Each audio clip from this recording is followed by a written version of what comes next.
Well, so it's day 3 of 30 of one video a day for 30 days. I look like a drowned rat because it's raining outside and it's cold in Detroit. The idea that I want to talk about quickly this evening is that you don't make your work in a vacuum.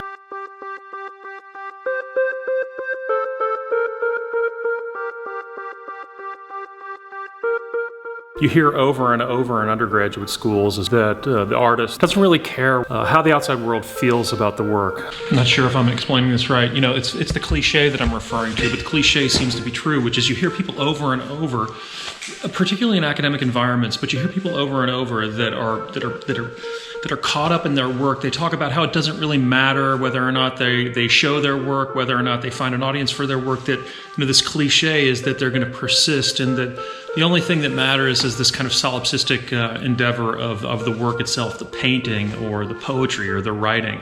And that I think that's a very, very toxic idea, this idea of the vacuum, and it's community that's the remedy to that. And being part of a community is a critical component of driving the work forward, and that the work doesn't happen in a vacuum. A perfect example is every Monday I have people come into my studio. I showed a little bit of that yesterday in a video. 2 weeks ago, I had, I think it was Trevor, Britt, Sean, and Violet. I had an opportunity to have them talk about my work, and one of the things that we were talking about, and this is an artist print. This is an artist proof. So here we can see one of the artist proofs from the series that I released in October. And it's a screen print. Trevor and Britt were talking about how that, don't underestimate the power of the criticism feedback loop, criticism, feedback, and then modification. So it's criticism, deep thinking, feedback, and modification. It's a loop that helps drive the work forward, that provides a kind of form of objectivity, not subjectivity, but objectivity. How that language relates to this piece, or this series, I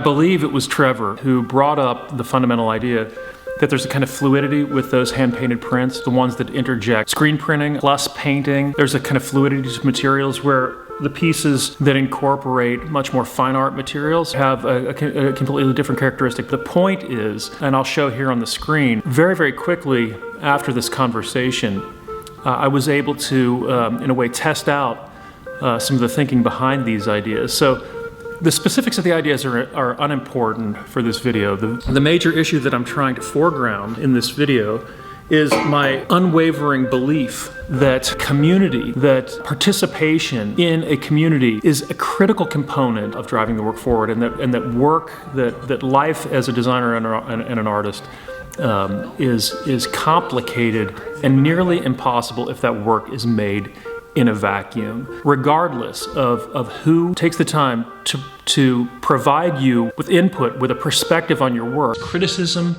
deep thinking, feedback, and modification. You disregard what they say about your work at your own peril. So when you're part of a community, your ideas have a resonance. They have a sounding board. They bounce off other people. And importantly, they establish a feedback loop. They provide a form of objectivity. It's one of the most important elements of being able to disassociate yourself from your work. And community, being part of a set of like-minded individuals who are grinding on the same thing, is one of the big issues.